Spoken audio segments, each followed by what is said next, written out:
How to master distractions. I feel this is such a common topic. So many people want to know how to manage distractions in today's world. Well, first and foremost, we need to look at what are distractions? What does distraction even mean? And I love Nir Eyal's definition of this. I love his perspective on it that he explains in his book Indistractable, which is that a distraction is what goes against traction. Traction is your intention. It's what you want to do for the day. It's what you want to do right now for this hour. It's what you've set out to do. So knowing what you want to spend your time on, knowing where your attention wants to go, and distraction is what maybe you end up doing instead. Let's say you want to work on a specific project or report and you start to work on it and then you open social media. In this case, social media is the distraction. Now, on the other hand, if you've decided to create social media content for an hour and you start doing that and then you open the report, then the report is the distraction. So it really is about the perspective and it's a lot less about the activity as such. We often think of emails, the phone, social media as distractions. They're only distractions if they're taking you away from that traction, from that intention. One of the best ways to master distractions is firstly to know what is that traction, what is your intention. And this is where so many people struggle because they're not really clear on how they want to spend their time, on what they want to do, how they want to put their attention for the day. And they'll open up their email, start doing something there, then they'll check something else and they'll do that for a bit. Then they'll remember something and they'll start doing that. Where's the intention there? What did they want to do at that moment? This is one of the first obstacles, a total lack of clarity when it comes to the distraction and to what the person actually wants to be doing. The second greatest obstacle here is the fact that often distractions come from emotions. Again, as Nir Eyal said, time management is pain management because we choose distractions because we're uncomfortable or bored or frustrated or upset or impatient. And with these emotions, we don't know what to do, we don't know how to manage them, and so we'll seek a quick dopamine fix by scrolling through Instagram. And I don't know if you've noticed this, but it doesn't help. It mindly sort of numbs that feeling for a bit.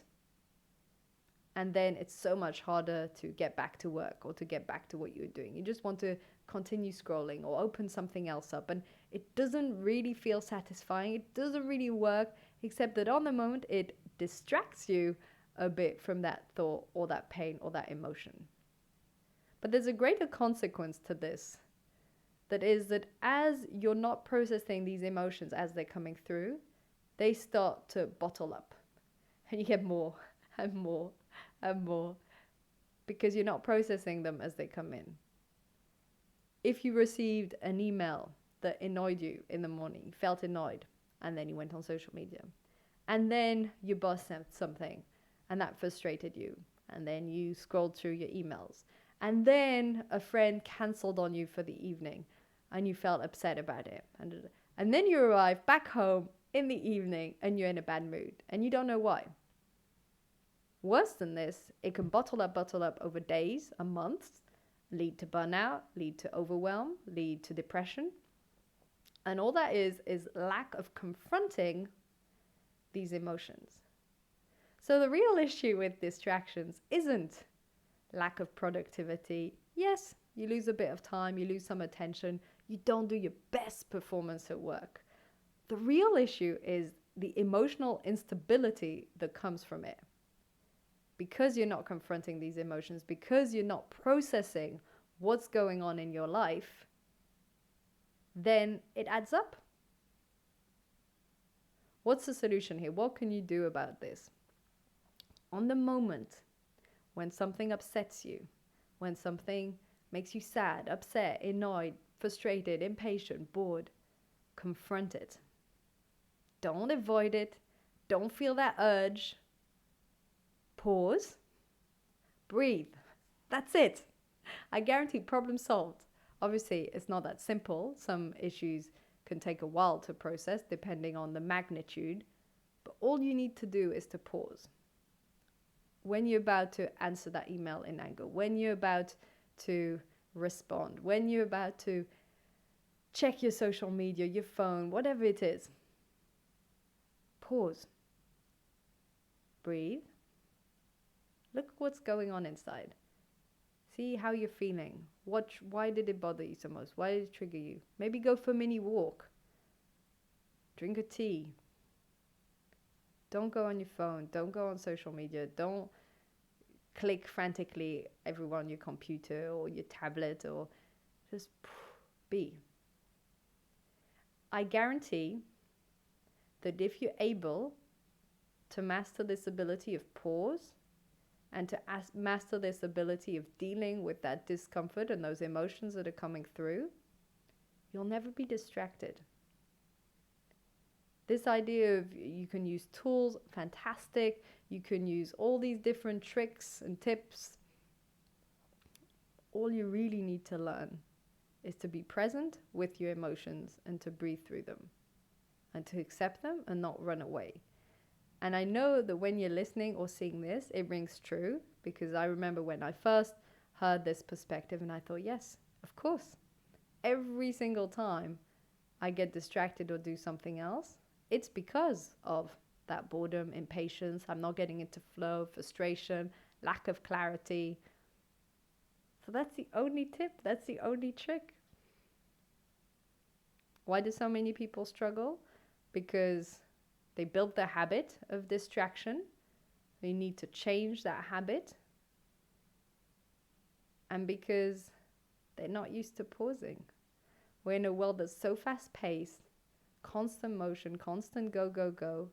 Pause feels uncomfortable.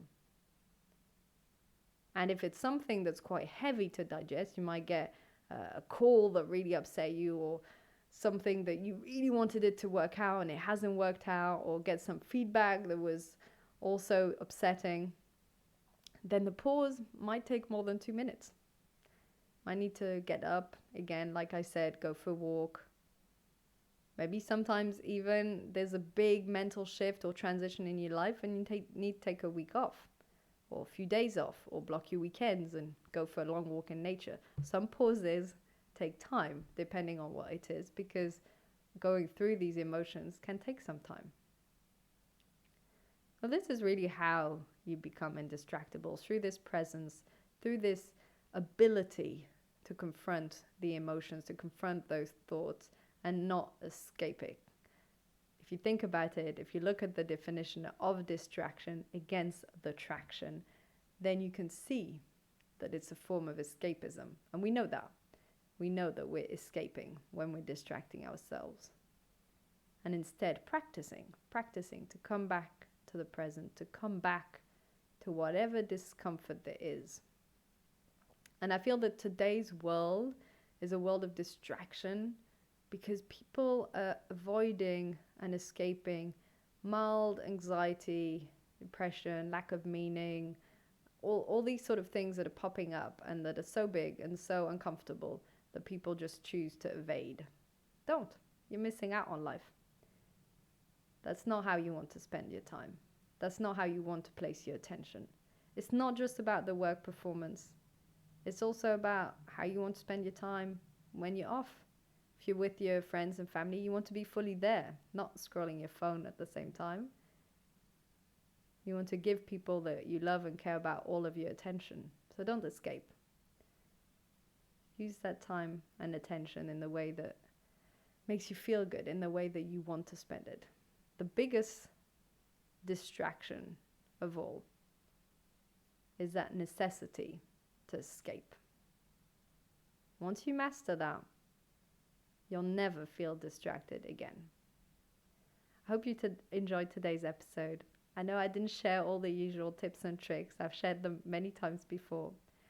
Like I said, I feel that distraction is only through the lack of confrontation of our emotions, our emotional state, and whatever that's coming up that's mildly unpleasant. Master this, and you've got it. You will become totally indistractable. Thank you so much for tuning in. Hope you enjoyed today's episode. Let me know in the comments or in a review what you've learned from today, how you're going to apply this in your life. Thank you once more for being here. Wishing you a fantastic, magical day ahead.